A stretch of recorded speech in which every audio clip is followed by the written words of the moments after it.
Ladies and gentlemen, please welcome David Cross.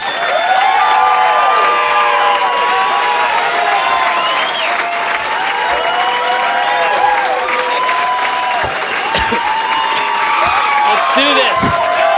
Let's do this, Washington, D.C., District of Columbia.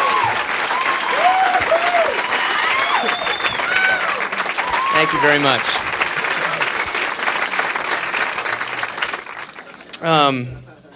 So look, I don't hate children. I don't know where that came, how that rumor started. I don't know how that rumor started. I don't hate kids. No, but I'm like, I'm getting older-ish now, and I have a lot of friends now. Like about half my friends have kids, and I think that's rude. Yeah, seriously, and the thing that bothers me is like they're all, they swear, each one of them to a person always swears that, like, oh man, I'm not gonna be like that guy who's gonna bore you with all those stories. Trust me, man. We know what it was like when Ennis had his kids, and we're not gonna, I'm not gonna do that to you, And they say that absolutely up till the day the baby comes out, and then it's like boom, amnesia, memory erase, Because then they're like, oh, they just start telling you, regaling you with these wonderfully long-winded, boring stories of banal minutia that the kid did, They're like, oh, David, you should have seen him. He's great. He's such a funny little guy. I mean, just yesterday, he was staring at this grape. What? I can stare at grapes. I'll stare at grapes with you. Come on. What the fuck happened to our friendship, And I really think it's like our obligation as friends to be brutally honest and be frank with them and say, look, I'm sorry, but your baby is fucking boring. Boring. Okay, kid, what do you got for me? Really? That's what you had yesterday and the day before that? Next. All right. Why don't you come back in 4 years when you accidentally say something funny, all right? And then if it's not that, it's like the other thing where they're telling you how hard it is to have kids. Oh, David, it's so hard. I mean, God, I love her so much, but it's so hard having kids. Like, come on, man, that's not hard. I'll tell you what hard is. Try talking your girlfriend into her third consecutive abortion. Yeah. That's hard. That takes finesse. Mm-hmm. You're just inconvenienced, Not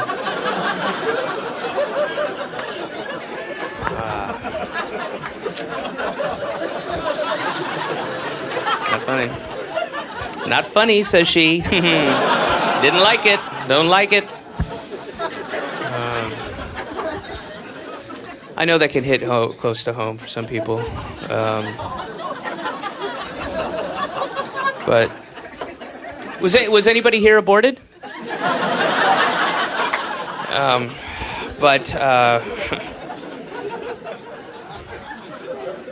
I was found in a trash can. All right, well, that sort of counts. Okay.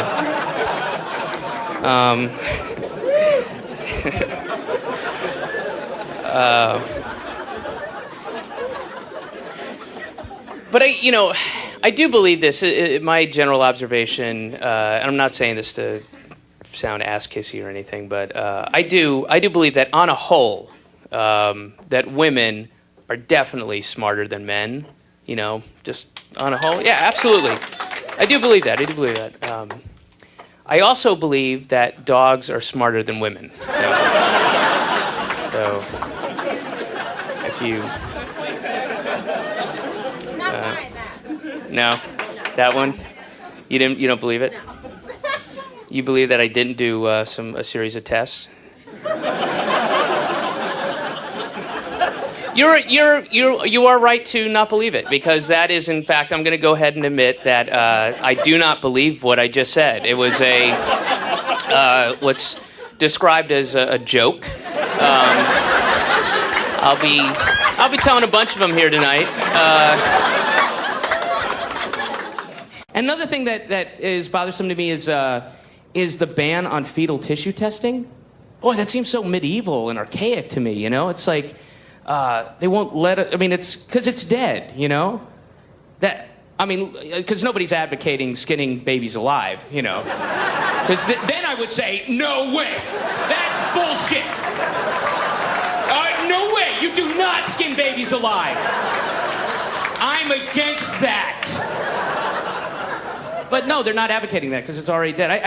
It's not ever going to go goo and stuff, you know?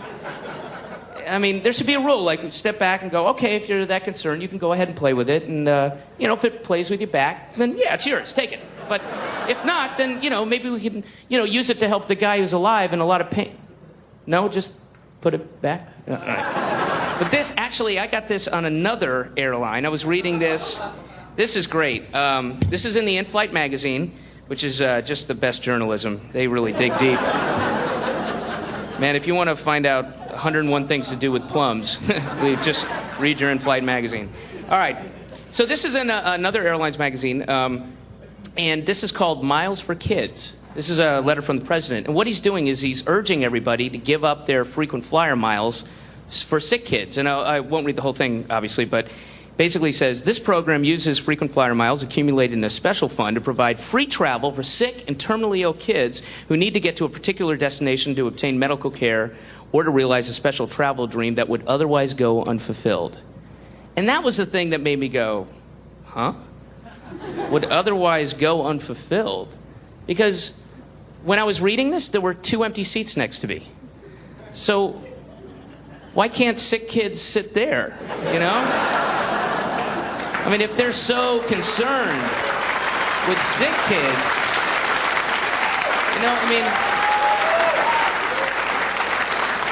I don't mean to sound greedy or crass, but why is it incumbent upon me to give up my miles when we've all flown where there are empty seats, you know? Shouldn't there be like a pen of sick kids, next to the gate?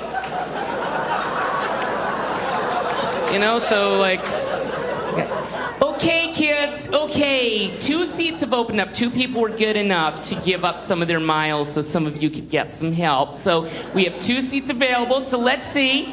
Who's the young boy who's dying next week? Let's get him up here, wheel him up here. Okay, yeah. Yes, next week. Okay. Yes. Well, they should have told you. Okay. Yeah. And we have 1 more seat available. Who do we have here? Let's see. How about you, Funny Walk? Let's get Funny Walk up here. Okay. Off you go. Okay. I'm sorry, kids. That's all we have room for. No, there are other empty seats, but you'd have to pay for them because... Yeah, I know. I'm sorry. No, but that's airline policy. I know. I'm sorry. Would anybody care for some porn? Brian, let's get them the world's filthiest ball draining cum mag. I think you kids will like that.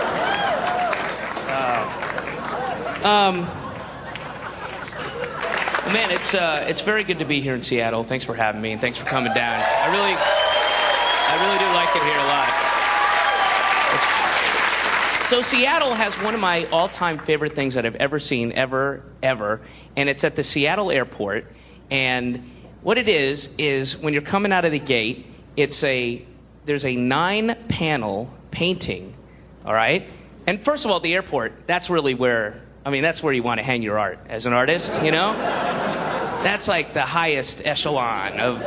That's where your work really gets the attention it deserves. People really understand the angst and the emotion that you're trying to get out there and express. That's where they stop and give it... I can't imagine a better place to hang your art, that would get more attention. Maybe like... maybe if you put it inside a bum's asshole. Maybe it would get... Maybe people would hang out there a little bit longer than at the airport. For your life's work. Anyway, so at the Seattle airport, 9-panel painting a depiction of a magic act. Yeah, you know what I'm talking about. And, I saw that and I was like, gee, magic it's already boring when it's right there in front of you, really, the most you ever get as a response is, yeah.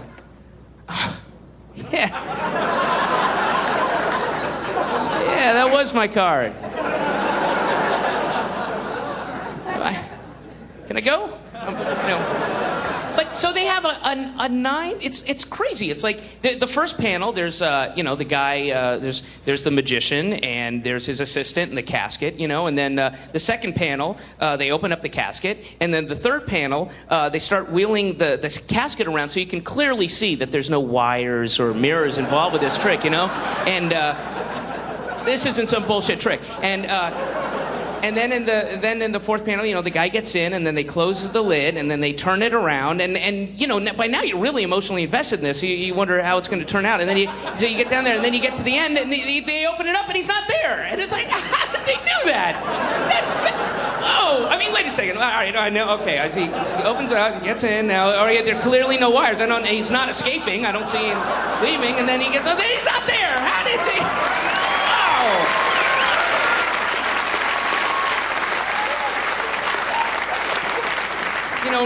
And was the painter like sitting there by the time he got to the last panel going, fuck, man, I hope he's not there this time. Last 3 fucking times I painted this, he was still there. I have not learned how to paint this trick correctly. And you know what's weird to me is that they sell porn in the airports. They sell pornographic magazines in the airport. That's so strange because you go to those, little magazine shops and, they only carry so many magazines. And, I've never seen anybody purchase them, but, apparently people are. They wouldn't carry them just for aesthetic purposes. They're not trying to impress people with their porn collection, So it's just a matter of economics. People are buying them. But I've never seen anybody who's been, brazen enough. Apparently enough people are going in there going, let's see. Oh, whoa. All right. The world's filthiest ball-draining cum mag. Right on. This ought to make the flight a little more tolerable. All right. Oh, shit. Page 35, puckering virgin assholes. All right, I gotta get it. Hope nobody's sitting next to me on the flight. They are in for a rude awakening. Because I'm going to be spanking it. It's weird. And I don't, and look, nothing against porn. I like pornography. I have no problem with it. It serves a purpose for me. I use it to masturbate too. I don't know what other people are doing with it, but I find it helps with that. But, so I'm not knocking that, but when I go to the airport, I don't have to buy those magazines because I have this thing called willpower. And I utilize it so that I don't have to whip my dick out in public. I can wait 5 hours, at least until I'm in the cab on the way home. And it's so weird that they sell pornography because everything else they sell at the airport is dumb and safe and stupid, and it's geared towards, kind of middle American, mediocre, touristy type fun stuff. There's the airport's filled with, ye old chuckle cheesel bums, whatever. Those are the places to eat. And then there's it's the Great American T-shirt Factory, stuff like that. And, the modern yo-yo. The yo-yo's back, So I was in Las Vegas, and I was at the New York casino. And while I was there, I started wondering, do you think on September 11th, that the people who worked at the New York casino felt it a little deeper? You think? I bet some did. No, because there's always those people, you've worked with them a dozen times, those people who, create their own identity by co-opting other people's pain. That's how... They're the person who cares about, it's usually some, overweight woman in accounts receivable, but, you know what I mean? It's Patty with the fucking, hunky fireman calendar and the Dilbert cartoons and, just that, tons of gay friends and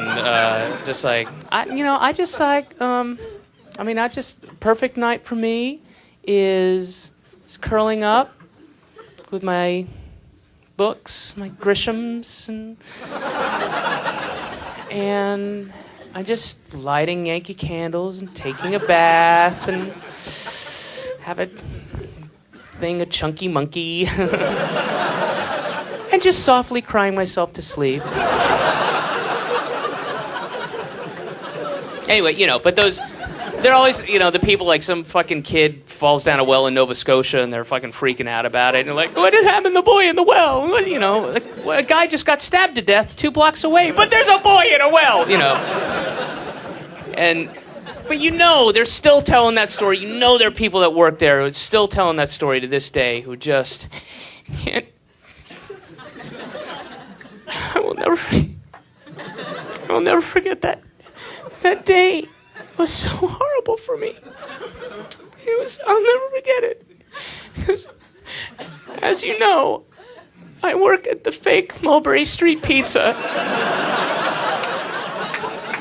that's like 100 feet from the fake World Trade Center.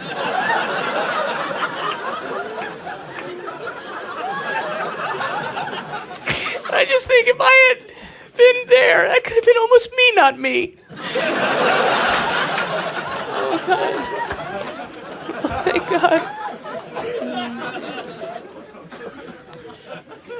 Yeah. And then there was this other great thing I saw that was just weird. This was the next day. The day after, which was I was so bad at math. Was it the 13th? 13th. It's the 13th. No, this is the next day, and initially, when the buildings went down, all that smoke and everything was blowing out over the East River, and then the next morning, the wind shifted, it started coming uptown, and there was like this health advisory, and we all had to get masks and stuff, and that stuff was nasty, man. That was the nastiest shit. I swear to God, those buildings were made out of fucking tires and skunks, man. It was like, whoa, what the fuck? Like, what was the insulation in this place? Tires and skunks. Tires and skunks. We have a lot of tires and skunks, and the skunks like it. It's like a little habit trail thing for them, and it's good.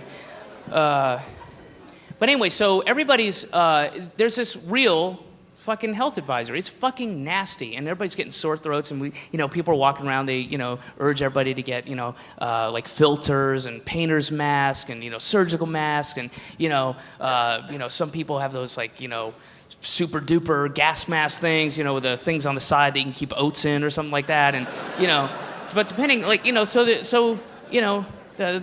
kind that only lucky Israelis get to have, and. So this is the next morning, and I get out to Houston Street, which is a big, east-west street. It's big, and it's closed off. There's no traffic, no nothing. And it's the only time you're going to see this. Totally surreal, nothing. You can go out in the house and just walk around, do whatever you want, fucking lay out some cardboard, do some old-school breakdancing, make a little money, take a dump, do whatever you want. No one's coming. It's all right. And it's really weird, and just keep in mind the psyche of everybody. And I look down the street, and coming down the street is this guy dressed in like super tight black spandex shorts, and tight muscle tee, and he's fucking rollerblading. This is the next morning, just rollerblading like this with purpose, with conviction. And he's got one of those fucking $300 sharper image fucking dual gas masky things on with the thing hanging down, and fucking, like sitting there with like, sunglasses, and there's a big bushy mustache under there you can't see, and he's just like, with purpose, like, no one's gonna tell me how to live my life. If Gabriel wants to rollerblade, Gabriel rollerblades. That's right. So fuck you, Mr. Osama bin Jerkhead, or whatever your name is. Because if Gabriel doesn't rollerblade to the Chelsea Piers, then the terrorists have won. The terrorists have truly... Man, there was so much fucking bad theater and art and singing and bake sales and anything else you could ever want to see or do or experience done in the name of not letting the terrorists win. So that was the fucking lamest excuse for everybody to trot out their bullshit fucking one-man show or bad improv group sketch thing, all across, everywhere, because I started doing comedy like 2 weeks after that, and everywhere, you just see all these guys, like, you'd read this thing in the paper, you'd be in, like, fucking, Houston, Texas, and be like, we seriously considered not doing our show after the events of the 11th, and we had a meeting, we were like, guys, should we do the show? And then we all said, no, we shouldn't. And then I stood up and I said, guys, no.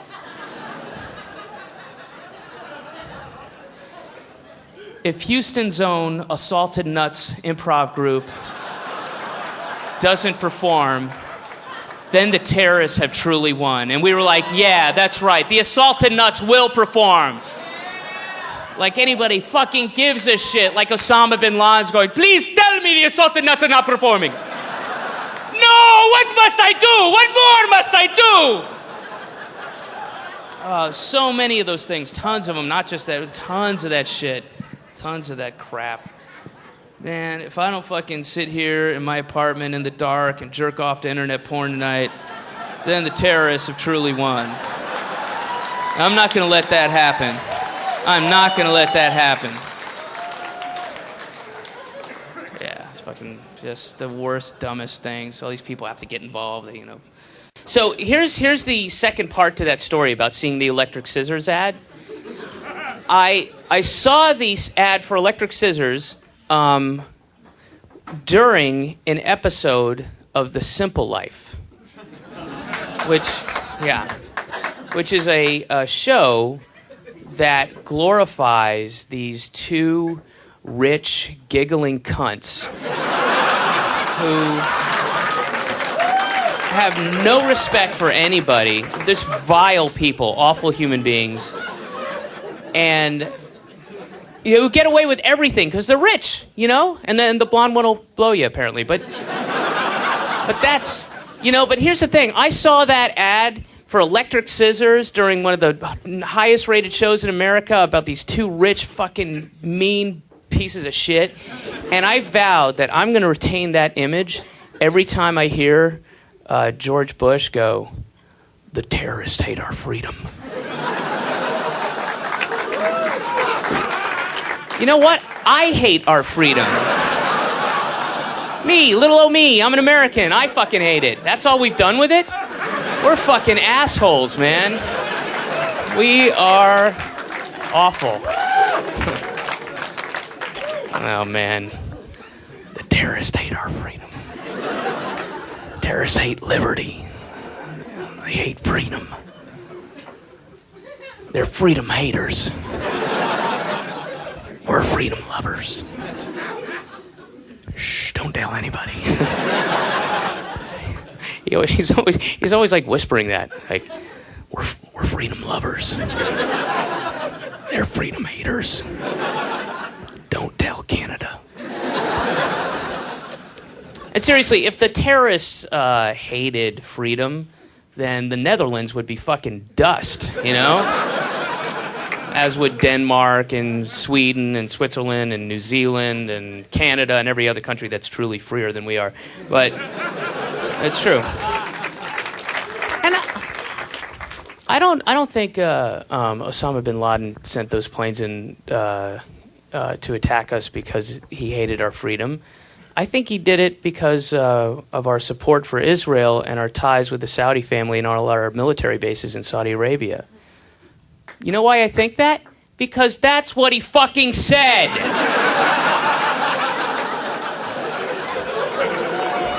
Are we a nation of 6-year-olds? Answer, yes. God damn it. Why did the bad man put the plane in the building? I said he hated freedom. Because I went to the Lexis database and there's over 1,400 articles that actually explain why. Shh, he hated freedom. Have a cookie. Have a cookie. Get him in the backyard. Show him the outdoor pool. All right. I live in New York, and I was in New York for September 11th. as you know, if you were here, it was really very confusing and upsetting, traumatic. And I remember distinctly the first 72 hours, just that almost childlike, vulnerable feeling of like, what's happening, what's going on, what is going to happen next week, what is next week going to look like, what is, what do we do, and you have the information, we're just waiting for any voice of authority to tell us what to do. Are we going to be safe? What do we do? And I remember, and I honestly, I think this is the time when I was truly proudest to be American. And I remember turning on the TV and seeing the face of Tom Ridge telling me to go to the Home Depot and get some duct tape and plastic sheeting. And I stood up and I saluted the flag. I had one little tear, like the Indian man did. Remember when you threw the wrapper on the ground and the Indian cried? That's what I was like. I was like, yes, you got it. This is the greatest country. And at first I was like, that's a joke, right? That's a funny joke that the government's telling us to lighten things up a little, like, and that's the joke, and then they're going to go, no, but in all seriousness, this is what you should do. But then that was it, like duct tape and plastic sheeting, and I was like, are you fucking shitting me? Why don't I just cover my head and get under a school desk? I mean, what the fuck are you telling me? And I was incredulous, but then they explained it. It's like, look, no, you don't just throw up plastic sheeting and duct tape just haphazardly. You really seal off the plastic sheeting, and then it's 2 layers of duct tape, people. Duh. Don't let us finish, please. Let us finish. It's 2 layers of duct tape, okay? And then what that does is if you do it really tight and really like specifically like they said to do it, then what that does is that prevents nuclear bombs from entering your skin. All right. I'm no scientist. I don't know. You guys got it. I'm sorry. I'm sorry for asking. That was silly. No, but I did, I did go to get, my World War III prevention kit that government sanctioned. But the one I got, I wasn't going to get duct tape and plastic sheeting. That's absurd. But I did go and get one, and I got the most expensive one, the premium pack. And it was $4,200. Yeah, fuck you. I think I'm worth it. Thanks. A lot. No, but it's all like government approved, There's Tom Ridge's smiling face, thumbs up, ding, and it's like a veritable rainbow coalition of colors. But what it is, what the package is it consists of a zinc lozenge, a nickel, and a wish. And how it works is the zinc lozenge is for your throat, because, a nuclear bomb will fuck up your throat pretty bad. It will, guys, it will. I mean, I can't tell you how many times I've woken up and been like, fuck, did a nuclear bomb go off? I could barely swallow. And the nickel is for, because like in post-apocalyptic times, the nickel's going to be worth like $1 million. And a wish is a wish, Oh, and a jet ski. There's a jet ski, too. I'm sorry, I forgot about that. That's what makes it $4,200. Forgot the jet ski industry contributed heavily to Bush's campaign, so there's also a jet ski in there as well. What is the alert right now? Are we still in apricot, or are we? What are we? Beige-ish. What? Seriously, what is it? Orange? Orange? They're saying yellow. Orange? I got orange. Wow. Nobody knows. You know why nobody knows? Because nobody gives a shit. That's why, because it's fucking meaningless. That is why. It's useless information. What are you going to do with that information, Oh, honey, the terrorist alert has been lifted to orange. Oh, what should I do? Well, get the bread out of the oven and let's eat dinner. What? Well, should I get scared? Yes, that's what it's about. It's about getting scared. All right, well, now I'm scared. Now what do I do? Just obey. Obey. That's all you're supposed to do. And look, you know what? I gotta say, I'm really sick of these left-wing kind of conspiracy theory people who are like, hey, isn't it weird how every time there's bad news for the Bush administration, the terror alert goes up? There's over 11 examples of it. And listen, let me tell you something. It's called coincidence, all right? Look it up in the dictionary. It's a coincidence that the terror alert happened to go up after that French report saying that Bush knew about 9/11. And it happened to go up 2 days after they said there was absolutely no link between Osama and Saddam Hussein. And it happened to go up within 36 hours after the mad cow disease and the government might be implicit in it. And it happened to go up literally the day after the report that Halliburton overcharged by $65 million. And it happened to go up when Bush's ratings plummeted. It's called coincidence, you fucking hippie freak. Oh, these fucking guys out there on their computers compiling cold, hard, irrefutable facts. Fuck those assholes. Yeah, I'll see you at Burning Man, you hippie.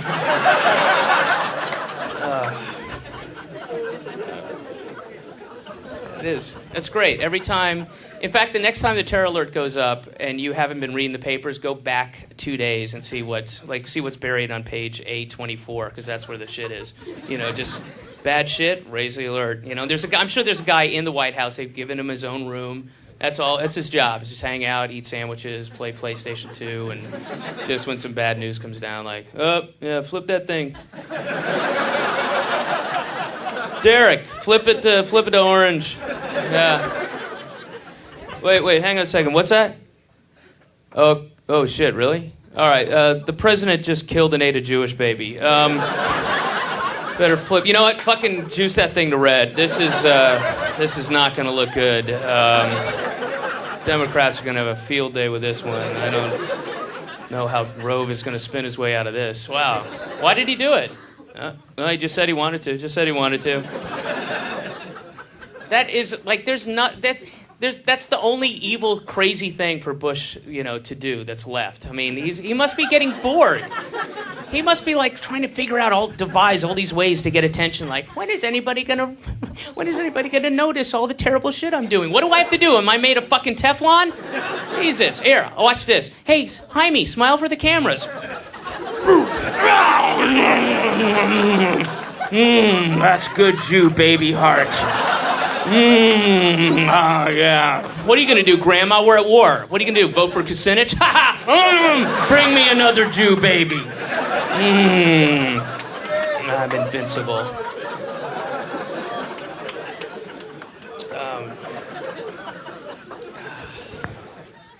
I think there's a very strong possibility that George W. Bush may go down in history as the worst president we've ever had. Like, the worst. I mean, like, really bad, dangerously bad. Like, and I don't mean like in a Millard Fillmore or James Polk kind of way. I mean, like, it's fucking nuts, man. That guy is. So, I can't wait till water is $20 a gallon, but we still got our $1.50 gas. That's good. We still got our $1.62 gas, but water's $20 a gallon, and, all our food is biogenetically enhanced. It's better. The pioneers were fucking suckers, man. Indians are fucking dumb. That's why they're extinct, motherfucker. Hey, Indians, get a Bible, then we'll talk, all right? It's called Manifest Destiny. Look it up. It's in the book we wrote. Thank you. Everybody's going, like, what a great job he's doing on the war on terrorism. And first of all, let's admit it. The war on terrorism is a fucking joke. You cannot win a war on terrorism. It's like having a war on jealousy, you know? You ain't gonna win it, man. That's fucking ridiculous. It's an absurd notion. You're not gonna, at no point in time ever are we gonna go, whew, got them all, everybody loves us again. No, that ain't gonna happen, man. That ain't gonna, all we're doing is making more terrorists. Every day we make brand new terrorists all over the world, you know, because people fucking hate us again. You know, everybody's treating him like, you know, he's really doing this great job. Like, wow, what a great leader he is. What a wonderful leader. Like, man, those planes hit. He was out there and he bombed that country. And who the fuck wouldn't have bombed he's only doing, you know, anybody would have, Nader would have done that. Nader would have fucking bombed Afghanistan. It's not a big deal. I mean, what the fuck did we expect? He's only doing the job that we sort of not really actually didn't elect him to do. I mean, that's not cause for celebration, you know? I mean, I don't come all over the place when the guy at the donut store gets my order right. You know, I'm not going to fucking give this guy a motherfucking parade. I mean, what did we expect he was going to do? The planes were going to hit and he was going to hole up in a Motel 8 with a bottle of Jack, just crying in the corner, going, I don't know what to do. I don't want to be president. I don't know what to do. No, that's not his job. That's the vice president's job, apparently. Seriously. I mean, you know, we're all treating him like he came in third place in the Special Olympics, you know? As a nation, we're like, hey, good job. You're doing a great job there, buddy. Look at you. No more tears. No tears. Come on, you did good. You did good. Look, here's a reporter who wants to talk to you, wants to ask you a question. You want to talk to them? Don't ask that question. Do not ask that question. Not for 2 years do you ask that question. Don't mind him. He's an enemy. Oh, man. It's fucking ridiculous. It's embarrassing. I mean, you know, he's the same fucking moron he was on the 10th, you know? It's not like the planes hit and he ran around the White House taking genius pills or something. What happened? Oh, my God, where are the genius pills? And we will shine a light of justice on them. And we will smoke those evildoers out of their cave. Oh, fuck, I took the hyperbole pills instead. I took the wrong pills.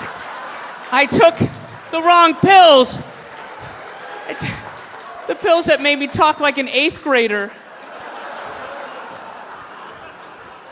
Who put those pills there? And it's so, I mean, that's the thing. Like, everybody's focusing on the war of terrorism, which is that much, if you can see that. That's that much of what he does. It's about that much. I'll put it down here. It's about that much. And nobody's fucking paying attention to all the fucking truly evil shit he's doing and he can get away with, using the war on terrorism and the fucking thousands of people who died as an excuse to push through every shitty agenda, roll back civil rights, women's rights, you know, separation of church and state. It's all being rolled back, you know. But we're ignoring it. We're going, hey, good job on the bombing, you know. And as I said, all he's doing is making more terrorists. I mean, what's our humanitarian effort in Afghanistan? What do? We dropped pudding cups on the most heavily mined country on the planet. Pudding cups that also, oddly enough, look like the fucking mines. For real. Like, that's going to do it. That's going to make the whole fucking, you know, that's going to make all these fucking newly limbless orphan kids, you know. They're like, I love America. Thank you, America, for your delicious puddings. Hey, go out and get some of those pudding cups. Some of them are mine. Let's send Stumpy. Stumpy, get out there. Come on. For every family member that died in the American bombing, I got a pudding cup. I have 7 pudding cups! Thank you, Uncle Sam! Yeah, that's good. Fucking people hate us. The rest of the world hates us, understandably. You know what? I would like to go abroad. I'd like to expand my fucking cultural horizons. I would. But I can't now. Because, you know, and it sucks because apparently, you know, George Bush's, expansion of cultural horizons, you know, didn't get past doing fucking shooters at Senor Frogs in Cabo San Lucas. That's all he was interested in. That's all the world outside of America gives a fuck about. Get some of that Mexican pussy. Hello! And the one of the most evil things about that fucking asshole is that he is a liar. And I don't mean a liar like in the typical politician way in which every fucking politician that walked the earth is a liar. I don't mean that. That's not special. I mean that fucking bullshit lie about how he cares about us. You know what? He doesn't give a fuck about any of you. He doesn't give a fuck about you or you or you or your mommy or your granny or your street or your town. He doesn't give a flying fuck about any of you. And all that fucking bullshit lie about how he's just like us. He's just down home boy. He's just a good old boy from Midland, Texas. I'm a straight shooter, man. I'm a Washington outsider. I'm such a Washington outsider, and just like you, because I'm sure all y'all had the same kind of upbringing, just like me, you know, where your daddy was head of the CIA and then ambassador to China and then vice president for 8 years and then president of the United States for 4 years. Yeah, I'm just like you. I'm a good old boy, Midland, Texas. I'm just a hillbilly crowd. I go, hey, Jeb, Neil, give me them silver spoons. I'm going to do a little silver spoon jingle jango. Oh, silver spoon, Crawford, Texas, dingo jango. Just like y'all. And now we're going to spend $49 billion on defense, and they're still talking about a fucking missile defense shield. In this day and age, it's been fucking 20 years. They're still talking about a missile defense shield. What the fuck is a missile defense shield, and how does it work? Nobody has told us. They take our money, take money out of our pockets, and then it's going towards this missile defense shield, and nobody explains what it is. And you sit there and you press them. What is a missile defense shield? How's it work? Well, since you really want to know, quite simply, a missile defense shield is a net made of magic held in place by pixies. That's what it is. We have 70 pixies ready to go. They're all wrapped up, special Kevlar lining. They're in a bunker in Colorado, ready to go up there and defend our country, and and that's how it works. And it costs a lot of money, folks. That doesn't cost $100.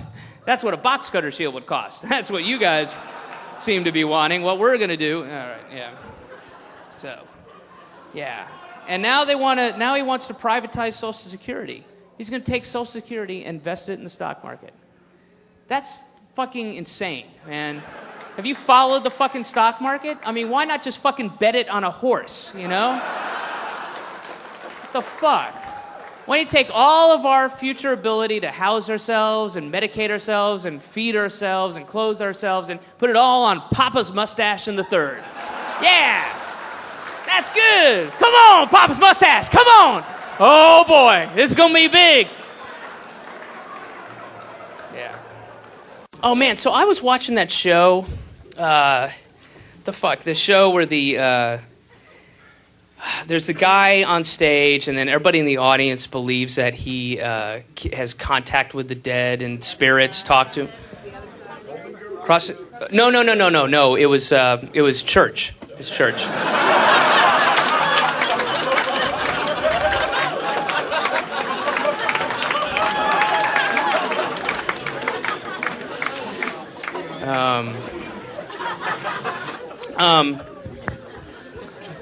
That's one of my favorite things about President Bush is that he's a born-again Christian.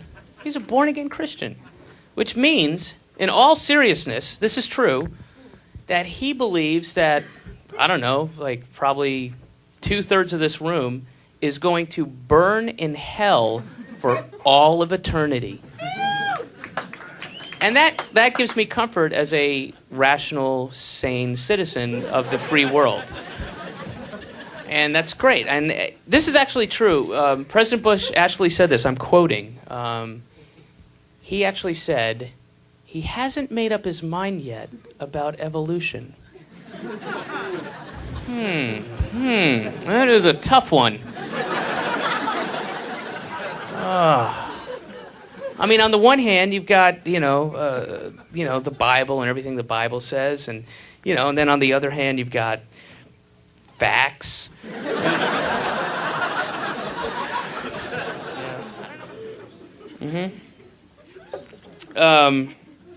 But did you guys read about the Bush asking the troops to pray for him? Did you hear that? You heard that? Oh, it's awesome. I, oddly enough, happen to have it right here. Yeah, I'll come prepared. That's all right. Yeah, this is true. I got this on the internet. This is in Yahoo, or on Yahoo, or in it, kind of when you think about it. U.S. soldiers in Iraq asked to pray for Bush. They may be the ones facing danger on the battlefield, but U.S. soldiers in Iraq are being asked to pray for President George Bush. I mean, that is the most fucking, like, imperialistic, like, egomaniacal thing. That's craziness. That's what kings do. Kings do that, you know? Was he fucking munching on a big old turkey leg and getting blown by a surf, you know? He's like, oh, tell the troops to pray for the president. A pox on thy house. Yes, bring in the court jester. Dennis Miller, what lovely jokes do you have for me today? Oh, Dennis, what? Nuke them all? Oh, yes, that's funny. What? Saddam makes Cromwell look like Chamberlain? That's wonderful. You truly are the king of references. Oh.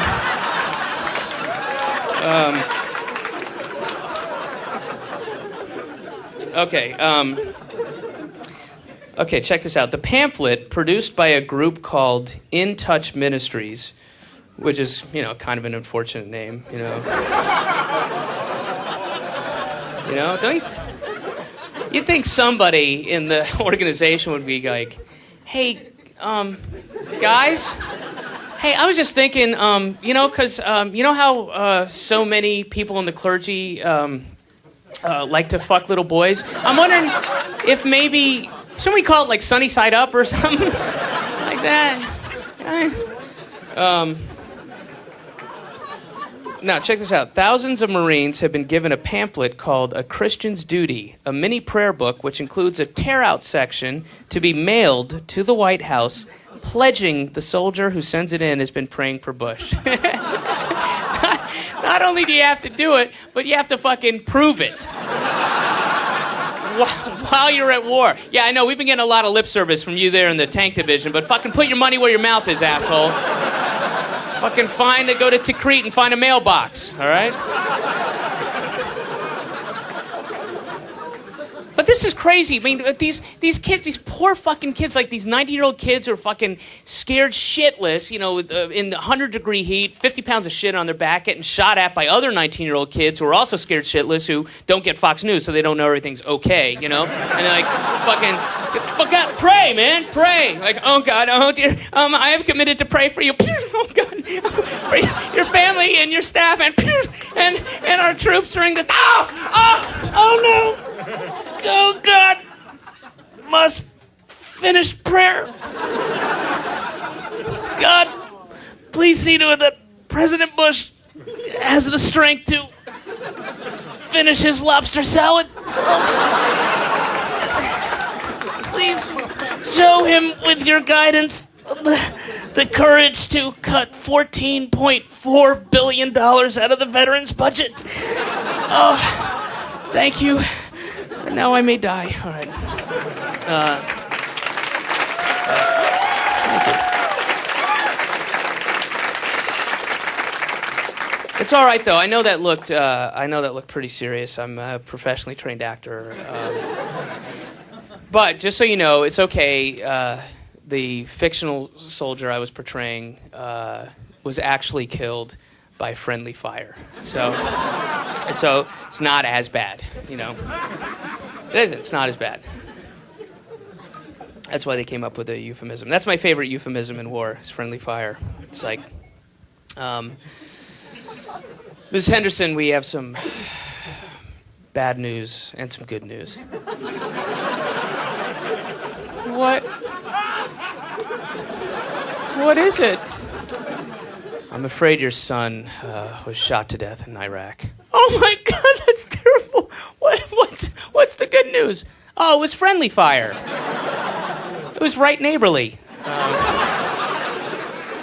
I'm sorry, we have to make this quick. Would you like the recliner or the TV? All right. Oh, yeah. Oh, boo. Yeah. They make it friendly fire. They make it sound like it's an animated, bullet with a top hat and a cane, Hey, Bullety, what's going on? How you and me, mate, gonna travel through time. We're gonna go through your aorta, bust through you behind, and off you go to heaven with me. All right.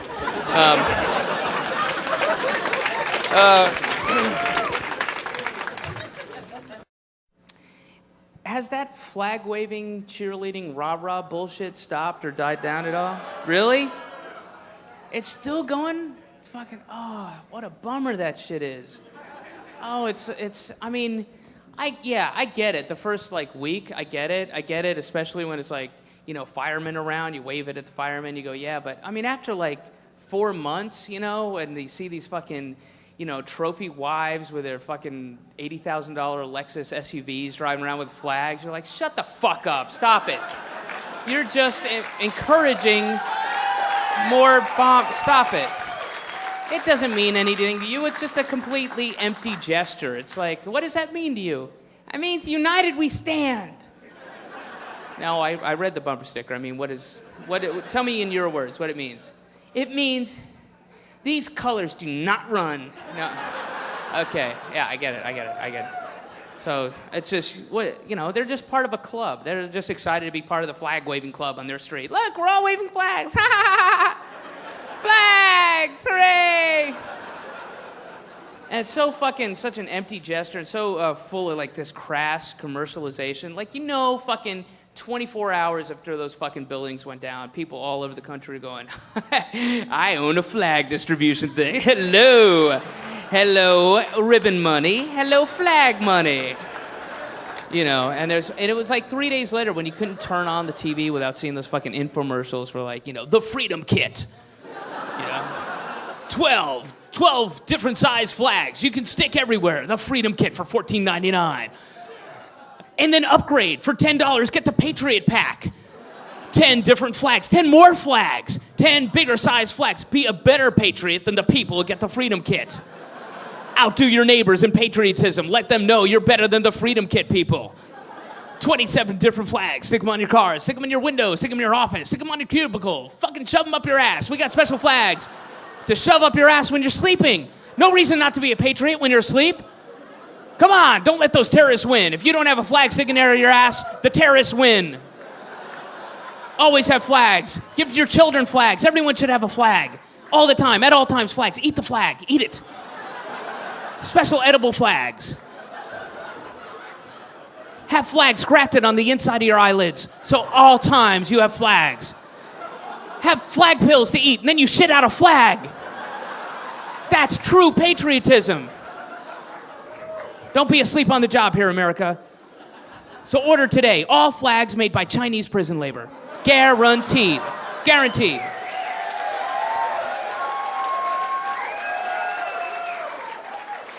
How's that for a kind of weird global karmic irony?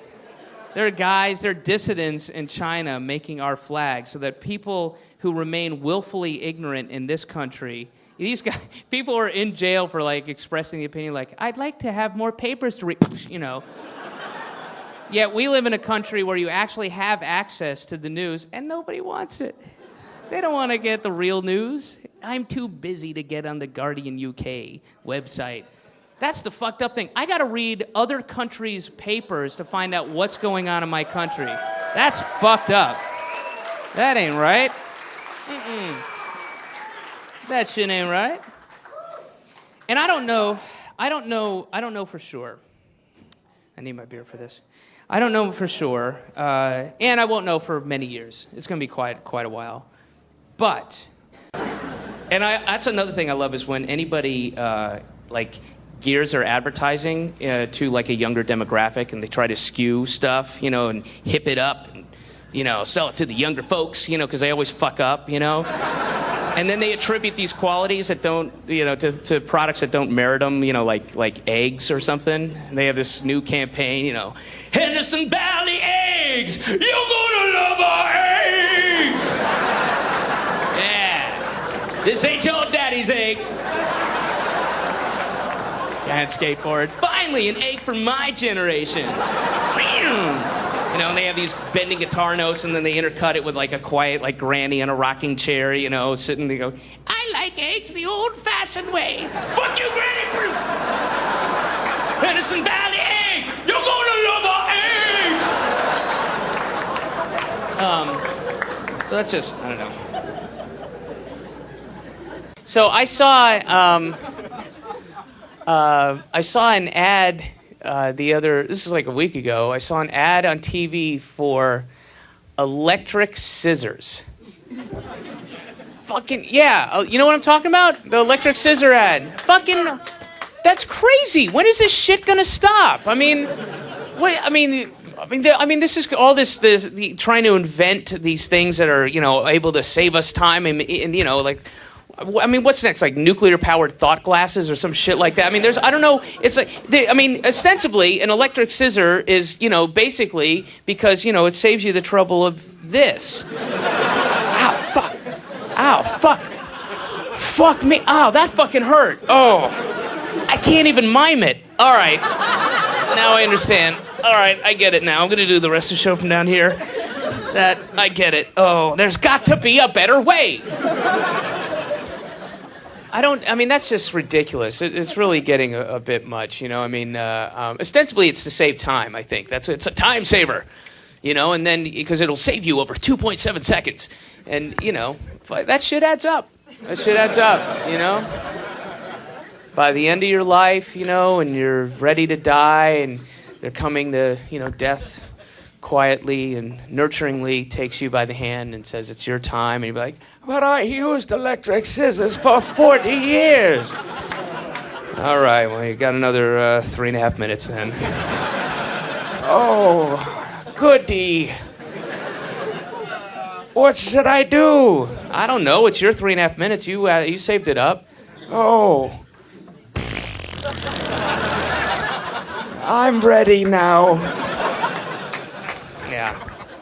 There's not. I know there's. I mean, so this pursuit of, you know, saving time, and that, you know, and like, hey man, I just saved, you know, 20 seconds, man. That's 20 seconds I got to jerk off to internet porn, and I got broadband, so I'm saving even more time.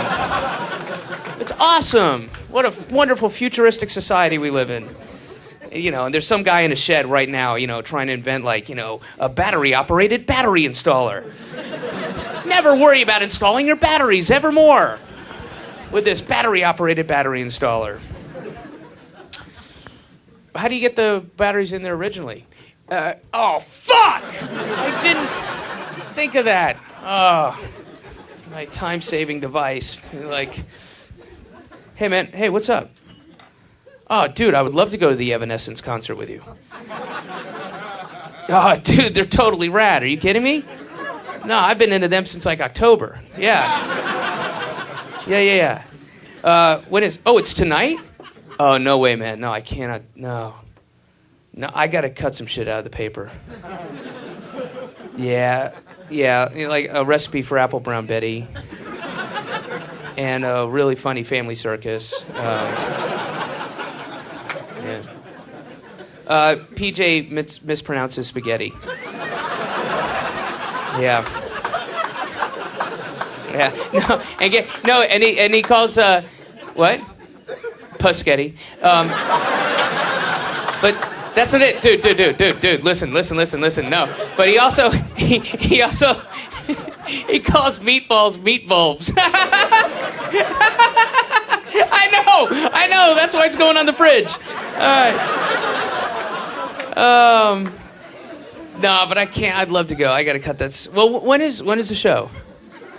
Oh, dude, that's like in 5 hours from now. There's no way I'm gonna be done. What? Yeah. Okay. Yeah. Maybe in a perfect world when somebody invents some electric scissors. But until then, I'll talk to you later. All right. Yeah. Oh, I love Evanescence. They're playing here shortly. You gonna go? Oh, no? They're great. Do you not like them? They're not very good, are they? No, they're not very good. They seem kind of phony, manufactured, kind of corporate, shoved out there.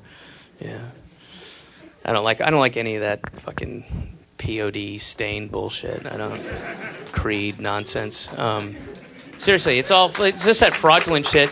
You know, that's all the simplistic kind of 10th grade suburban white girl lyrics. That shouldn't be coming out of 30-year-old men. That's all I'm saying. I hate it. It just bothers me. I would rather hear the death rattle of my only child than have to listen to that fucking shit. That's serious. That's what I'm saying. I'm not taking this lightly.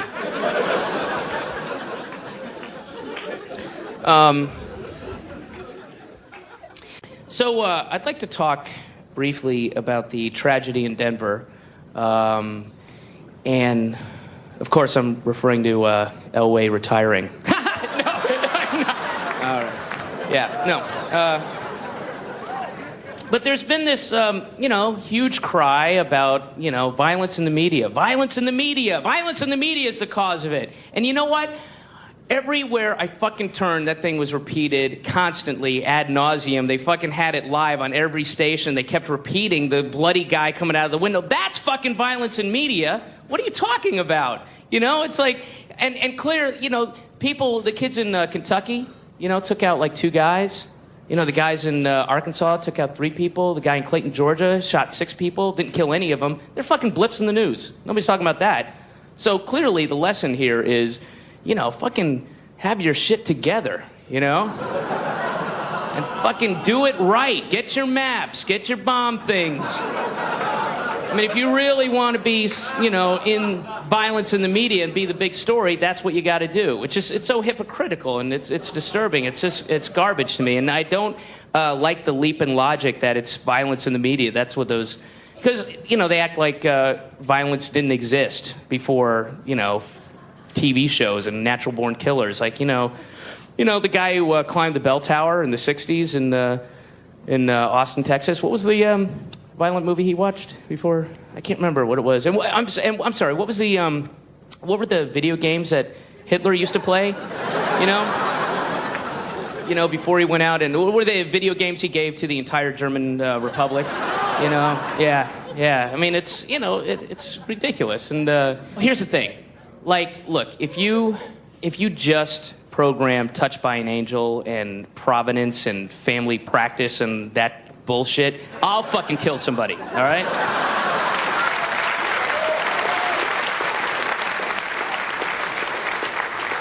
But clearly the answer is forced prayer in school. All right. So who's kind of a hero of mine is Dr. Kevorkian. I think... He is. I think he's great, man. I think I'm glad he's doing what he's doing. He's taking the hit for all of us. He's bringing the issue to the forefront. Because it scares me that I think it's weird that in this country that somebody lives hundreds of miles away from you, who you will never interact with, who has never met you, doesn't know anything about you, will somehow be able to control your destiny. Like if I want to end my life, if I have a terminal disease and I want to die with dignity and in peace, there's somebody far away who can prevent it. Somebody's like, hi, just wanted to call, and my name is Jeanette Dunwoody. I'm calling from Valdosta, Georgia, and I heard about your situation. You're trying to kill yourself, and I just wanted to say, you can't. What? No, because it's not right, because all life is precious.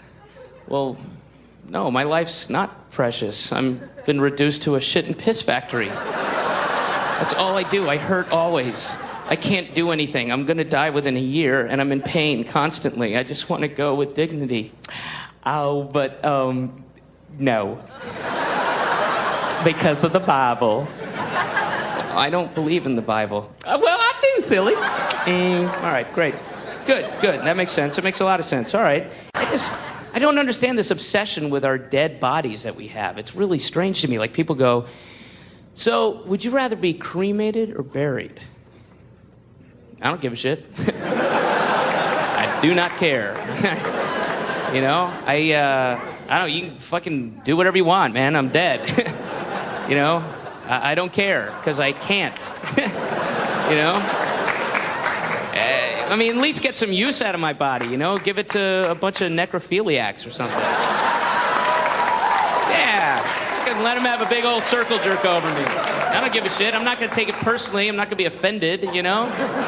Sit there and have a big old party. Just fuck me in the ass, fuck me in the mouth, fuck me in the eye hole, the ear hole, make a new hole, fuck me there. I don't care. So weird. It's like, and people are like all concerned, they get upset, like there's an airplane crash, and they're like, you know, you're not doing enough to find the bodies, you gotta find the bodies. Man, if that happens to me, don't give a shit. Just don't look for my body. I mean, if it's that important to you, just, you know, smoke a pack of cigarettes, put the ashes in a urn, and call it me, you know? Good, everybody wins. All right. It's so strange. And one of the most selfish things I think you can do, I mean, just really selfish, is not being an organ donor. I think that's crazy and awful. And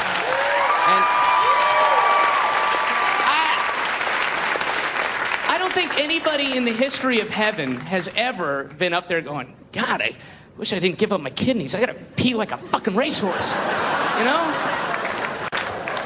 The other thing that it really breaks my heart is when crazy people die and then they leave all their money to their pets.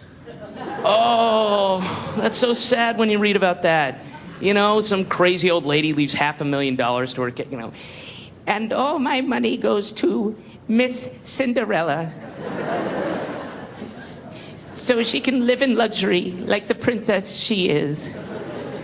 Also, fuck the homeless. You know, I mean, what are people supposed to think? There's a fucking cat paraded in front of them, like there's a homeless guy and this cat's being walked in this like gem-studded collar and eating lobster out of a crystal goblet. And the cat doesn't know the difference between a crystal goblet and a shit-lined shoe. They don't know. They don't care. You know, and that's happening, and you know, the homeless guy's like, hey, can the cat spare some change? Oh, that makes me so angry. I want to fucking reanimate those people and kill them. And New York's great. I fucking love New York, especially because I used to live in Los Angeles for 8.5 years. And I don't like LA. Sorry, I don't. There's a reason I left. There's a reason I could not wait to leave. But the best / worst / best again part of Hollywood is the non-stop parade of delusion you get to see. It's just a big old parade, man. You get to go wherever. Go to Sunset Strip, go to Hollywood Boulevard, go to Venice Beach, go to Melrose, go to Los Feliz, whatever. Just get there. If I can put some patio furniture down, sit down, put your kids on your shoulder, get a bag of peanuts, and watch the parade. Watch the parade of the deluded. Because right now, as we speak, there are a million people in Hollywood right now who are all going to make it. They are, man. They're all going to make it. They got the dream. They got the desire. They're not giving up. They got the talent. They got so much to say. They're so unique and they're so driven, and they know they're so good, man. They're so talented. Oh my God, the guys with their $900 suede jackets, slick back hair, fucking trips to Hard Rock Casino every 4 months, the cigar, the sunglasses indoors, the women with the fucking fake tits and the collagen injected lips and the lip liner around it that makes it look like an asshole, which is the worst fucking fashion choice I've ever seen in my life. It looks like an asshole, and every time you talk, all I can think of is like 6 different types of shit coming out of your mouth, And they're all going to make it, man. Check them out. Check them out. They all know. They know right here. They know. They know it. They know it. God gave them a talent. God is driving them. They know they're going to make it. They're going to be the next, fucking Brad Pitt and, the next whatever that dude is from the Pot Pie dude, whatever. They're going to be that guy. They're going to be the next, Drew Barrymore. They're going to be the next Fred Durst or whatever marginally talented artist you can think of right now. They're going to be the next that guy or that girl. 1 million of them. And you know what? Maybe 13 will make it. About 13 of them will make it, Maybe 14 if you count the woman who goes on blind date and then poses in Playboy, If that's your idea of making it, then let's go to 14 on that. Yeah, that means there are 999,900 and the rest of it who are not going to make it, who are going to just grow increasingly bitter and angry and resentful, and they're going to take it out on you. They're going to hate your youth. They're going to be pissed off at you when they give you back your dry cleaning or park your car or give you they're going to be there. They won't, and they get crazier and crazier because they're still trying, and you're talking about like 50-year-old men and women who dyed their hair, yellow and purple and pink, and they run around with rainbow suspenders and buttons that say, I love Ringo and all that shit. And you can go see them all on Hollywood Boulevard. They're all there walking their pets, their fucking signs say, put me in your movie! Put me in your movie! Hey, put me in your movie! And then sometimes they do get in a movie. Sometimes those people do get in a movie. And it's always the same scene. It's a scene where the kid comes from the farm or Canada or outer space, and they land in Hollywood, and they're like, whoa, and they show this montage of the crazy, kooky nuts, and then they end up in that movie playing themselves as the fucking lunatic who wants to be in a movie, and they don't even get the tragic full circle that their life has become, and that their wish has been, twisted and somehow, perversely fulfilled, and they don't even get the irony of it, but, they're all here, man, they're all gonna make it. They're all there right now, man. They're all walking around. They're fucking, because they know. They come from all over the world, man. They come from everywhere. They come from Winnipeg. They come from Portland, Maine. They come from Pensacola, Florida. They come from Norman, Oklahoma. And they know. They all know they're going to make it. I've got so much talent, so much. Because I was so good in my high school production of Brigadoon and Annie. And I'm going to go to LA, and I'm going to show the world what I got, and they get here, and they're just overwhelmed. There's a premiere, and there's E! Entertainment News, and look at the stars and everything, and they just know they're going to make it. And then, cut to 6 months later when it's like, okay, just don't get it in my eye.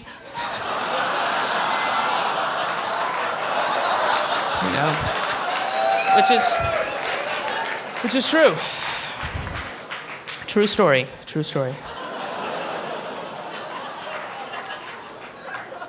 It is.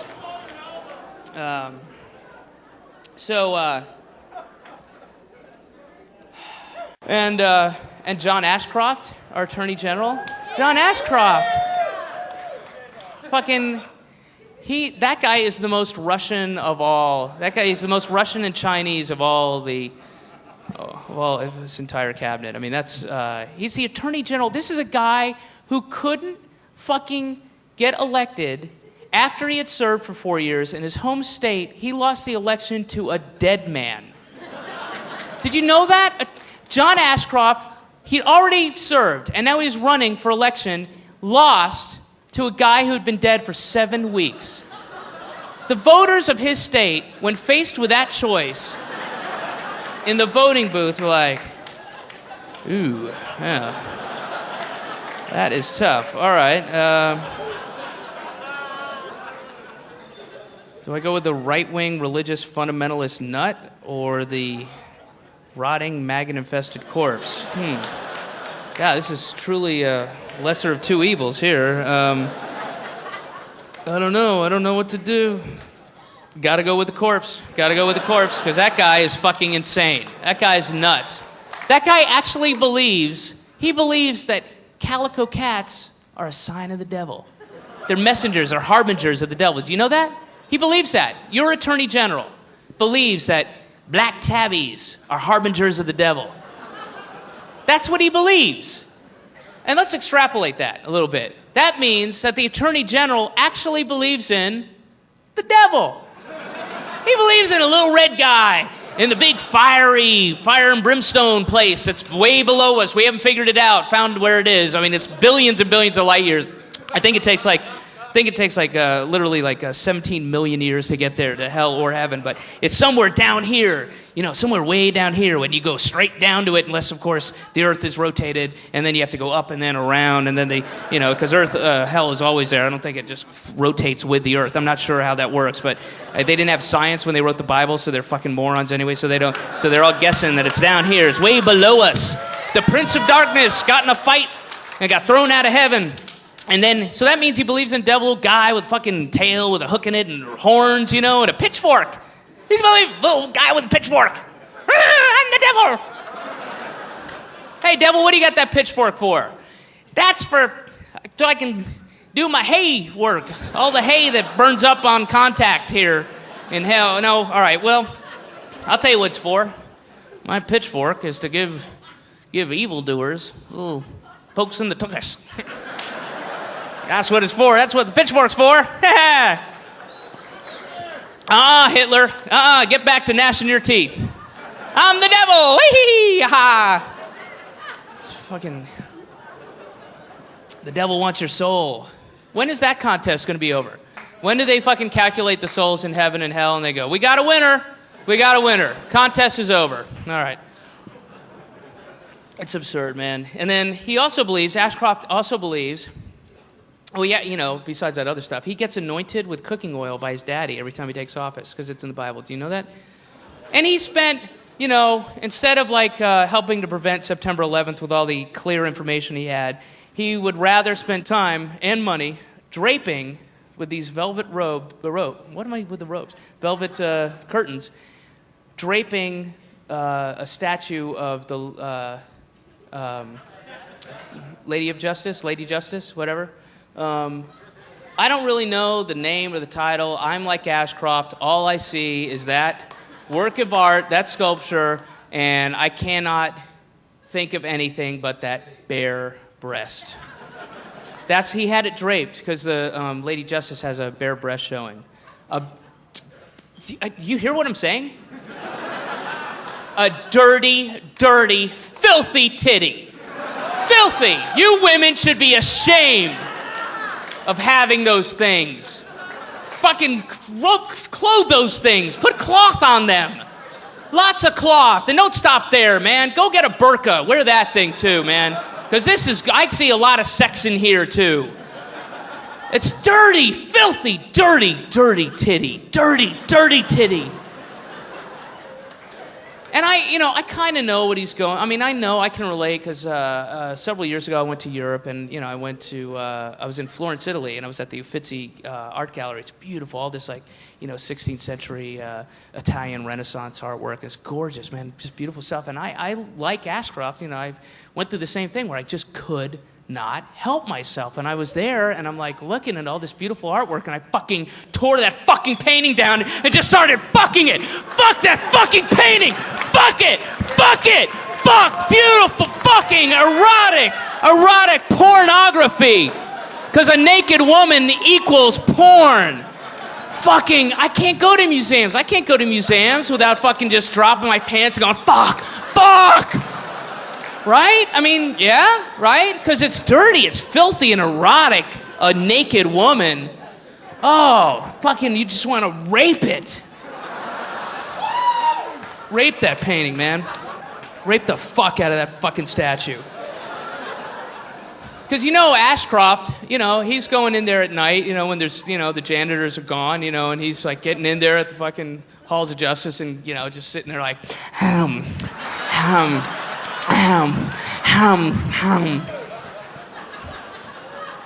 Oh, he loves that cold stone titty. Oh. Lady Justice, why won't you be my wife? Won't you be my clique, huh? Oh, cleaning up. All right. Oh, man. Yeah, that guy's... But you know what? Look, it's our fault. It's our fault that Bush is in office. It is. The reason he got as many votes as he did was because basically Americans can be very stupid, greedy, and short-sighted. People actually vote in this country on one issue. What? He wants to take my gun away? I don't got to listen to anything else. Fuck it. He's out. I don't give a goddamn. You can do whatever he wants for 4 years. Just don't take my gun away. What? You're a fucking asshole and you shouldn't vote. You shouldn't vote. You shouldn't have the right to vote. Well, people vote and they don't inform themselves and they're willfully ignorant in this country. They don't want to know. I don't want it. Bill O'Reilly said, and that's good enough for me, And the reason he got as many votes is, one, because people were stupid enough not to necessarily to vote for him, but vote against the guy who was just in office, who's not even running anymore. They hated Clinton so much they voted against Gore, and that's stupid. And then the other reason is because of the fucking tax cut. That awesome tax cut that worked out so well, didn't it? I was against the war from the beginning. I'm against the war currently. I'll be against the war for the next 8-10 years. I don't know. But Although I do want you to understand that although I am against the war, I do support our white troops. Right?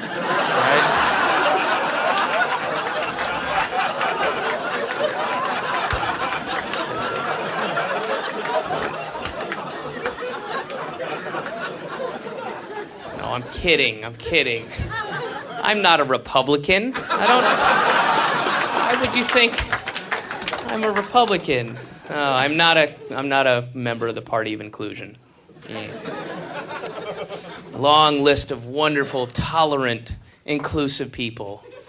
That's what the Bush had to say, that they were the Party of Inclusion, and nobody called him on his shit. You know, remember when all that stuff was going down, like the Trent Lott and the Rick Santorum and all that shit was happening, Orrin Hatch, all that shit was happening at once, and not spread out like it usually is over a matter of weeks. No, Republicans got some awesome racists. Awesome. They got some great racists, great sexists. Homophobes, number one. Absolute number one. Crazy, crazy homophobic, crazy people. And look, listen, I'm not saying that all Republicans are racist, sexist, homophobes. Just the people they choose to elect into office to represent them are. That's all. Yeah. No, the people who push the buttons, you know, all they want is their $300 check, you know? They want their $300 check. They want that gift certificate to Sharper Image. That's all they're concerned about. The Democrats want to take away your Sharper Image gift certificate. Remember, you was going to get that foot massage thing. Ooh, wouldn't a foot massager sound good right about now? Democrats want to take that away. You keep me in office, I'm going to make sure everybody gets a foot massage. The Republicans are great. There's so many wonderful racists in there, and you know what? This thing with Strom Thurmond, I got to say, like, you know, that's like certainly not unexpected, you know, but the guy. What really bothers me is that his daughter chose to wait until he died to, come out in the open, and she thus denied all of us that fucking hypocritical piece of shit's explanation, you know? That's what I'm angry with her for that, you know? They had to wheel out that guy, you know, just wheel him out into the cameras to explain himself, you know, just wheel him out and plug him in all the things he gets plugged into, and you know... Senator, you know, would you like to explain yourself? Seems to go against everything you believe. And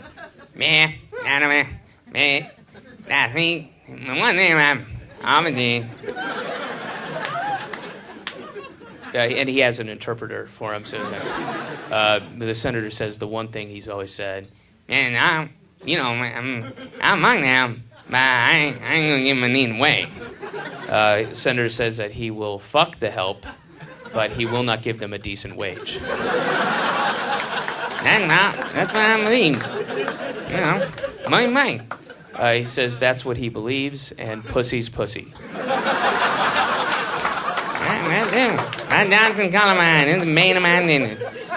He says his Johnson is colorblind, and it is the bane of his existence. Okay, thank you, Senator. Let's wheel you back into your tent of hate. Yeah, that was awesome. And then, you know, I honestly, the best thing, I mean, one of the greatest moments in my life was when Trent Lott from the great progressive state of Mississippi, when Trent Lott when he had, you know, he said all those shitty things, you know, glorifying Strom Thurmond and segregation, and then he had to explain himself, and Trent Lott, of all people, Trent Lott had to go on BET. That was awesome. Trent Lott was on BET. He probably didn't even know BET existed. You know, what? The niggers got their own television station. What kind of futuristic science fiction of year 3000 bullshit is this? Damn you all to hell! Oh, awesome. Trent Lott on BET, just pouring sweat. trying to dig himself out, but he's digging himself deeper. Now see the thing I said. You guys don't understand. Hey, where's everybody going? See, yeah, that's the problem. Is the media? Media misconstrues everything, takes things out of context, and now let me explain myself. Okay, first of all, I didn't know them microphones was on.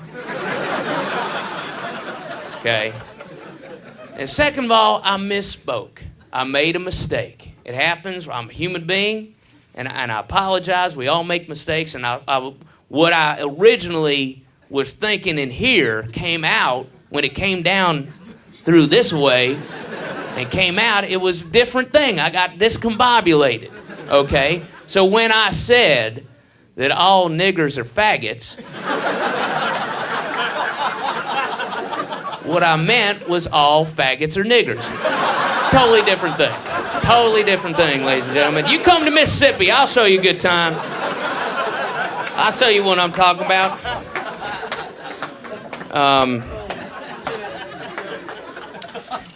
Yeah, there's some good stuff. I don't understand racism. I mean, because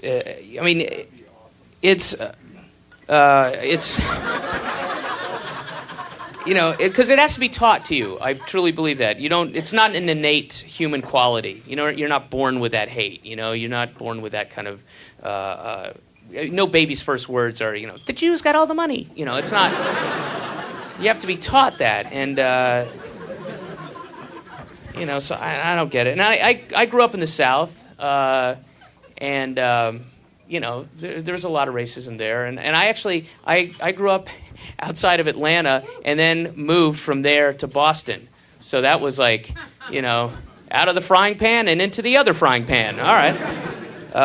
And I saw a lot of it there, and there's a kind of racism though in the South that is really so steadfast and true that I'm almost kind of begrudgingly, admire it in a way where it's like, and that is that there are segregated graveyards. I mean, that just to me defies all logic. Everything we know, but it's also like, well, hats off. Okay. You're going to stick to your guns on that one and take that shit to the grave. All right. There's enough people to go, nah, man, I don't even want to think about it. My dead, lifeless, rotting, maggot-infested corpse next to some black man's, that's gross, But that does pose an interesting scenario, because what's going to happen when the zombies rise out of the graves? You know how the zombies are going to take over the human race? But when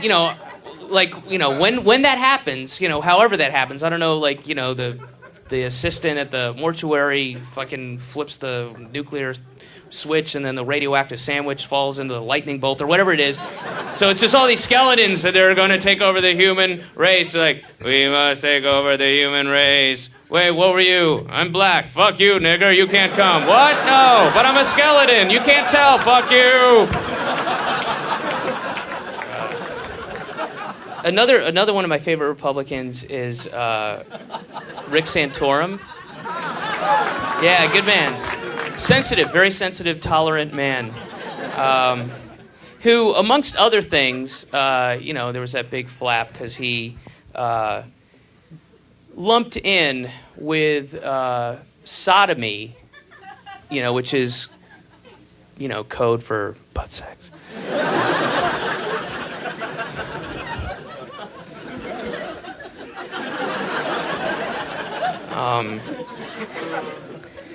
He lumped that in with, amongst other things, bestiality and incest. And now, bestiality I can see, because I fucked a couple of those big bear gay guys, and it's kind of similar. But incest? Incest. Come on, man. That's Isn't that... Well, you know what? Let's ask the girl who was raped by her father. Hey, sweetheart, what was it like when your father was holding you down and raping you? It was gross. It was like two guys making out. Okay, all right, I got it. That's what I thought. All right. Well, maybe Rick was right. Okay. Okay. And you know, I was doing research on some stuff, and I found out that I don't know the year. I have to find it out, but I think it's 2002. In the 2002 Texas state legislative period. What? Legislation. No. But anyway, during the same period of time where they vote on shit. This is true. While they were trying to outlaw sodomy, they were trying to repeal the law against bestiality.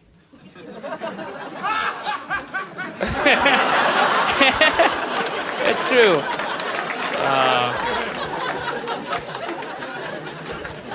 Yeah. Wilford Brimley's here, ladies and gentlemen. The great Wilford Brimley.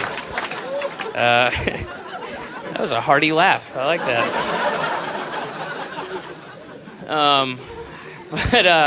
Yeah, that's true. That's true. So if all that passed, that would have meant that in Texas, it would have been illegal for two people of the same sex to make love in the privacy of their own home. But it would have been perfectly fine to, go down to the pound once a week. Yeah, and go like, hey, let me see your death row squad there. What do you got?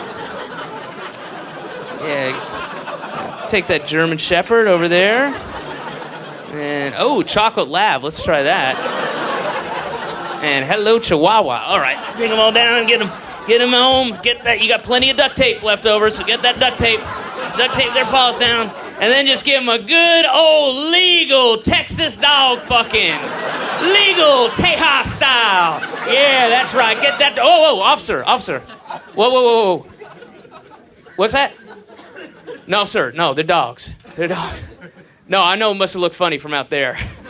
The sun kind of hits it funny. It looks like a guy. But, no, these are dogs.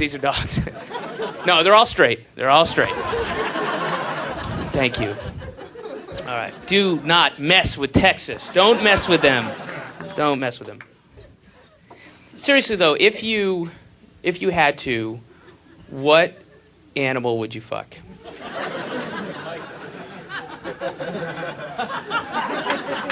Think about it. It doesn't have to be like a snap thing, but what would you, thinking about bestiality, what if you had to fuck an animal? Which one? A poodle? That's fucking gay.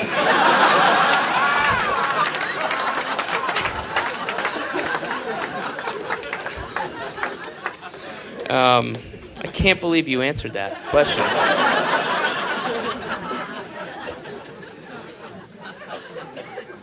No, but it's cool, man. We're going to the moon.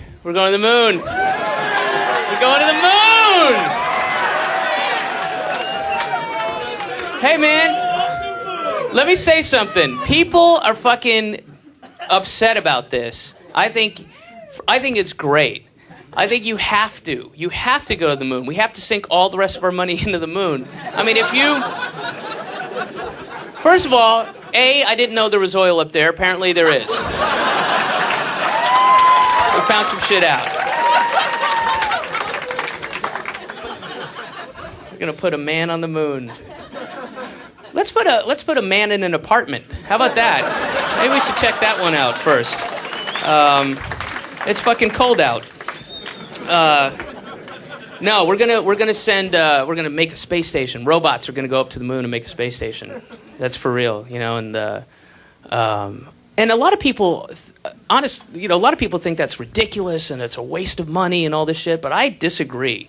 I strongly disagree. I think if you were going to single-handedly subvert the Kyoto Accord and protocol, and if you're going to not really invest any money into alternative energy sources, and you're going to roll back every environmental protection, and you're going to implement a law that allows corporations to corporate polluters to police themselves, and you're going to leave your children and your grandchildren with $1 trillion deficit, you better have a backup plan. Seriously, and.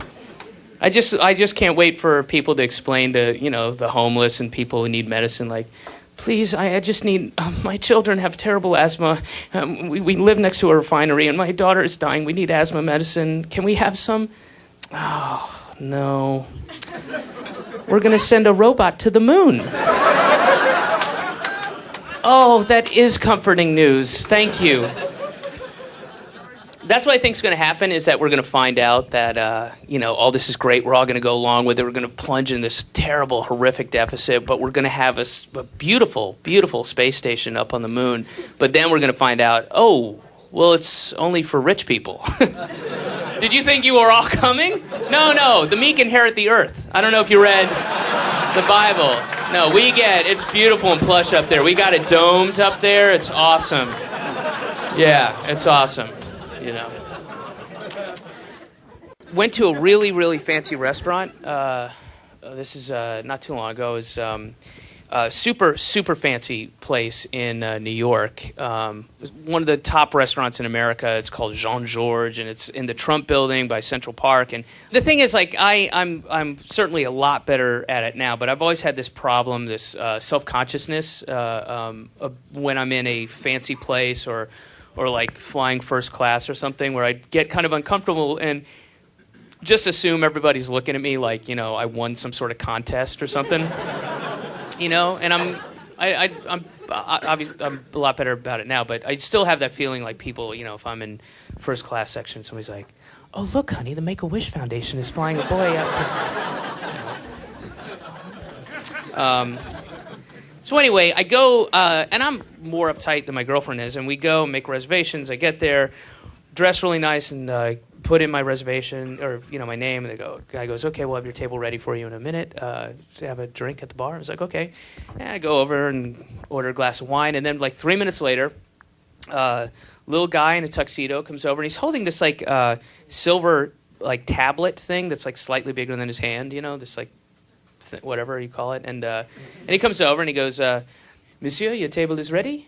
And I was like, oh, okay, but I don't know what the tablet is about, the silver thing, and I'm like, and I'm thinking am I supposed to tip him, or that's kind of garish, right? You don't do that, right? And so I'm like, and now every second that passes, I don't know what the fuck I'm supposed to do, and I'm really starting to get really self-conscious, he's just standing there. I'm like, do I reach for it? I mean, do I insert it into the table? Is that how the table starts, or what is? I don't know what to do, and I'm standing there, and every second feels like a minute, and I'm and I'm not, grinning like the retarded foreign cousin, it's just America, I don't know what the fuck I'm supposed to do, and I'm like, and then he eventually, after a couple seconds, he takes my wine glass and he puts it on the tablet, and it's like, oh, that's what it was for, and the wine glass was it was doing fine in my hand. I had no problem with it. I didn't, there was no, there was no danger of me going, fuck you, bitch, that's, I'm perfectly capable of transporting my own wine to the table. I've done it a million times, but that's how classy it was. He was took the glass and put it on the silver tray, and then just walked 10 feet to my table, and that's all it was for, is to give my wine a little silver ride. How about that, wine? That was a classy little ride, wasn't it? A lot better than being in that hand.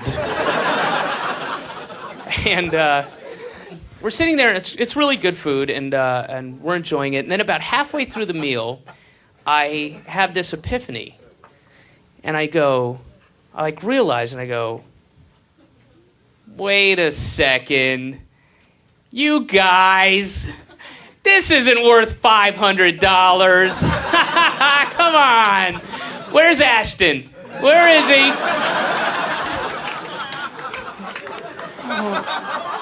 you know.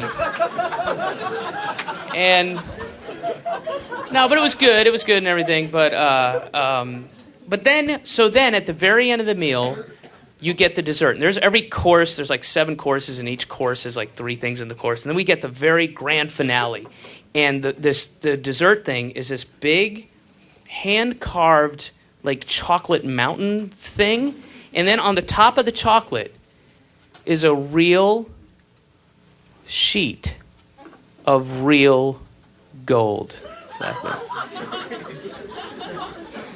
Yeah. Tasteless, odorless gold.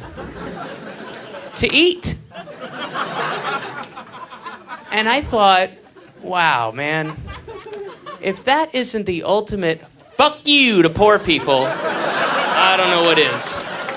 That is an awesome gesture of fuck you, poor people. And I started thinking about the journey that gold took to get to America, you know, like starting like, you know, in Uzbekistan and like a mountainside where some like 60-year-old guy with, you know, making $5 a week, you know, has got stubby little fingers and they're kind of half nubby and he's all scarred and everything. He's crawling down this cave to, you know, with his blasting caps and his nitroglycerin. He's trying to get, you know, just scrape out any gold. I must make Susu her medicine money, you know, and then, and they're like, come on, old man, get that gold out, get the dirt out, get those nuggets out. It's got to go to America. And then they load it up and they take it to the smelter. It was like some 100-year-old guy with scoliosis and missing both eyes and pockmarked from all the gold that's coming out. And he's like, come on, smelt it faster. Let's go. It's got to go to America. Make those bricks. Make those gold bricks. And then, you know, like a bunch of, you know, 8-year-old kids with hobbled legs, you know, are loading it up into the freighter, you know. Please, I hope I am free someday. And then they get the gold and it gets on the ship and they bring it all the way to America and then they shave it off and you put it on your dessert and you're like, hey, yeah, thanks a lot. Anyway, so then I closed the bond at a 4.7 merger, and then yeah, and that's so funny. What'd you say? You had to get Susu or medicine money? That's so ironic because I'm in the pharmaceutical industry. Anyway, I didn't even fucking enjoy it. Look at that. I didn't even taste it. Doesn't taste like anything. Where'd it go? I don't know. There it is, right there. You want to come get it? Come on, swim for it. That'll feed your family for a year, you poor fuck.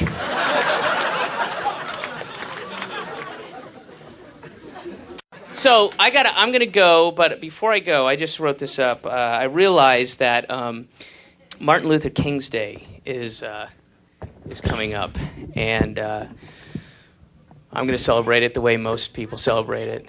It's today, but we party on Sunday. I don't know. Nobody gives a shit when the birthday is. I'm talking day off is Monday, my man. That's when I'm at Filene's basement, y'all. Oh yeah, Martin Luther King's Day white sale. Come on down. Celebrate like the rest of America. No, but he's going. I mean, this guy who dragged us into a completely unethical, immoral, illegal war is going to have to honor one of the greatest, most courageous citizens this country's ever known, who was a man of peace. And it's going to be like, how are you going to do that? You know, when he was at the prison camp in Germany, and they had to lay the wreath, and he, you know, stood there solemnly, and I'm sure thinking like, wow, I wonder how many millions of dollars did my grandfather make from the Nazis? He's probably computing it in his head, you know. I would guess. Do you think that might have gone through his mind? I don't know. Just he had a lot of quiet time, you know, there. Like, but it occurred to me that Bush is going to have to, you know, honor him. So what I did was I took some of the Martin Luther King's speech, not the whole thing because it's fucking long, you know. You know, he would have thought somebody on his team would have been like, Martin, you want to condense a little bit? Little self-indulgent, buddy. No, but I wrote it.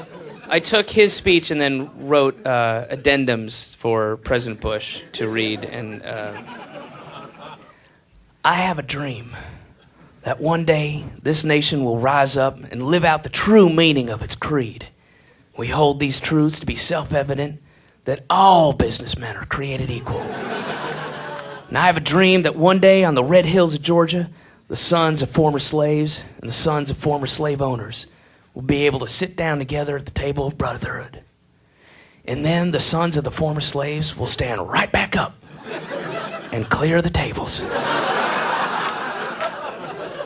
Proud to have been able to sit, if even for a moment, at a table full of rich white men and their mean-spirited petty wives.